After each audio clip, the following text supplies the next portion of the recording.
안녕하십니까. 소방 단기에서 소방학, 소방관계법규를 강의하고 있는 백소나입니다. 제가 수업을 할 때 가장 중요하게 생각하는 포인트는 왜 그럴까를 수업 시간에 함께 고민하고 이유를 찾아가는 것들입니다.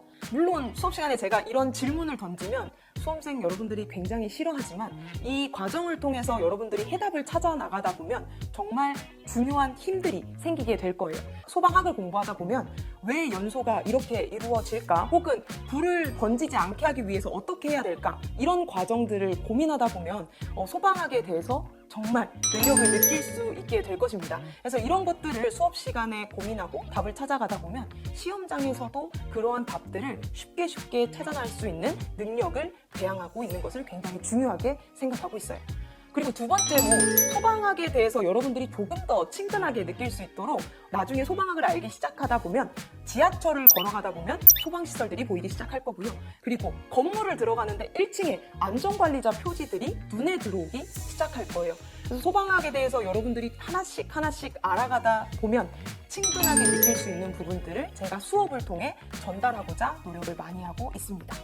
이제 소방공무원이 되려고 하면 반드시 준비해야 되는 학문인 소방학을 이해를 토대로 어떤 내용을 어떻게 배우는지 임팩트 있게 정리를 하는 강의를 굉장히 중요하게 생각을 하고 있습니다. 처음 소방학을 공부하는 학생들이 용어가 생소하고 그리고 내용도 굉장히 방대하다 보니까 많이들 힘들어하고 있습니다. 초반에 잘못 접근하는 순간 소방학을 암기의 과목으로 생각하는 경우가 있습니다. 그런데 소방학은 이해가 반드시 함께 해야 하는 학문입니다. 그러다 보니 수험생 여러분들이 혼자 공부하다 보면 헷갈려 할 수 있는 부분 혹은 혼돈스러워 할 수 있는 부분들을 미리 수업 시간에 함께 고민하고 헷갈릴 수 있는 부분들을 먼저 찝어줌으로써 여러분들이 혼돈하지 않도록 쉽게 공부할 수 있는 방향으로 안내하고 있습니다. 그리고 이에 임팩트를 더해서 강의를 수강하고 나면 머릿속에 딱 이것만큼은 기억에 남는다라고 정리할 수 있는 강의를 진행하고 있습니다. 신기하게도 1강을 듣고 나면 2강이 궁금해지는 마약과도 같은 강의를 수강할 수 있게 될 거예요. 이런 임팩트 있는 강의는 9월에 개강할 단원별 문제풀이 그리고 요약 정리 강의에서 더욱 돋보이게 될 예정이니 수강생 여러분들은 기대하셔도 좋을 것 같습니다.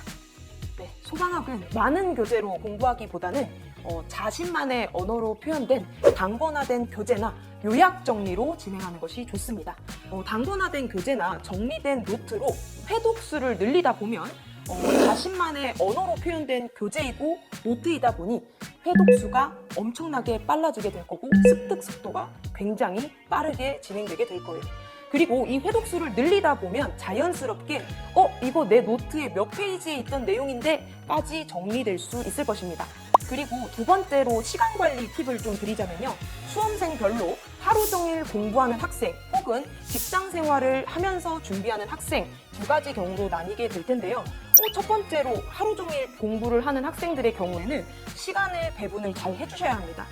내가 공부가 잘 되는 시간과 공부가 잘 되지 않는 시간을 잘 구분해 두셔야 돼요. 공부가 잘 되는 시간에는 내가 싫어하는 과목을 배치를 해서 공부를 해주셔야 하고요. 내가 공부가 잘 되지 않는 시간에는 내가 좋아하고 조금 더 쉽게 접근할 수 있는 과목을 배치를 해서 시간 배분을 적절히 잘 해주셔야 합니다. 직장인 분들의 경우에는요. 조금 더 시간을 적절히 잘 찾아 나가셔야 합니다. 제 경험을 토대로 말씀을 드리면 새벽에 회사에 일찍 출근해서 공부하거나 혹은 퇴근을 집으로 하는 것이 아니라 바로 도서관으로 하는 등 시간을 잘 찾아 나갈 수 있도록 준비는 더욱더 철저히 해주셔야 합니다. 플래너를 잘 적으시는 분들은 플래너를 활용하시면 되고요. 플래너를 잘 적지 못하더라도 직장인 분들도 손쉽게 SNS를 통해서 내가 어떤 공부를 계획했고 어떤 공부를 했는지를 기록하고 나면 내가 오늘 이만큼 공부했구나 라고 이어나갈 수 있습니다. 우리 흔히 유리 멘탈이라고 하죠. 제가 그 중에서도 초초 유리 멘탈입니다. 그래서 하루에도 수십 번 좌절하고 다시 일어나고를 굉장히 많이 반복하는 스타일이었어요. 누군가가 나한테 말 한마디 던졌던 말 한마디로 그리고 모의고사의 점수 하나로 하루가 무너지기도 그리고 하루가 제대로 만들어지기도 하는 그런 멘탈을 가지고 있었습니다.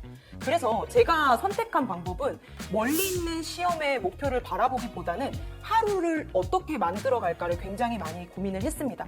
그래서 여러분들도 공부를 하실 때 멘탈 관리를 정확하게 하려고 하면 멀리 있는 목표를 계속 쫓아가기보다는 하루를 어떻게 꾸밀까를 많이 고민해 보시면 좋을 것 같습니다. 자꾸 멀리 있는 목표만 바라보다 보니까 불안하기만 하고 두려움만 가득 차더라고요.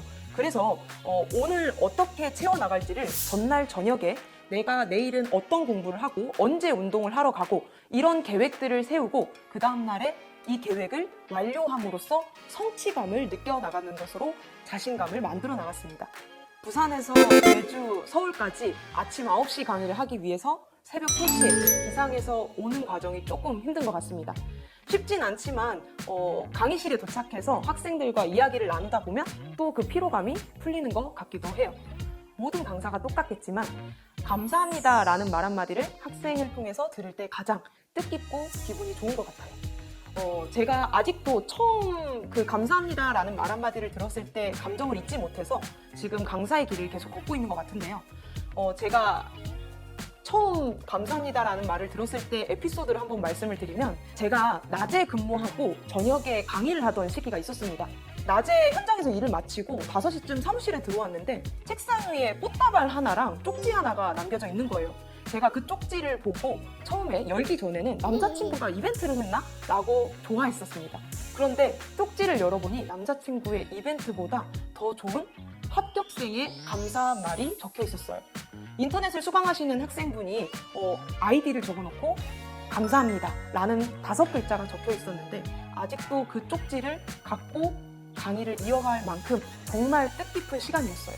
그리고 이번 22년도 시험이 끝나고 나서도 카페나 그리고 개인 쪽지를 통해서 이번 시험을 치는데 선생님 목소리가 시험장에서 들리는 것 같았어요. 그리고 시험을 준비하면서 선생님께 너무나 감사했습니다.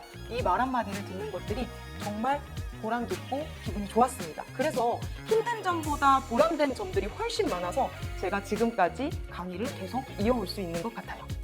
소방공무원이 되는 길이 쉽지만은 않겠지만 그 길의 목적지까지 꼭 도달할 수 있도록 제가 함께 걸어갈게요. 여러분들은 저와 함께 길을 걸어갈 굳은 의지만 들고 와주세요. 저는 여러분들의 꿈을 응원하겠습니다. 파이팅!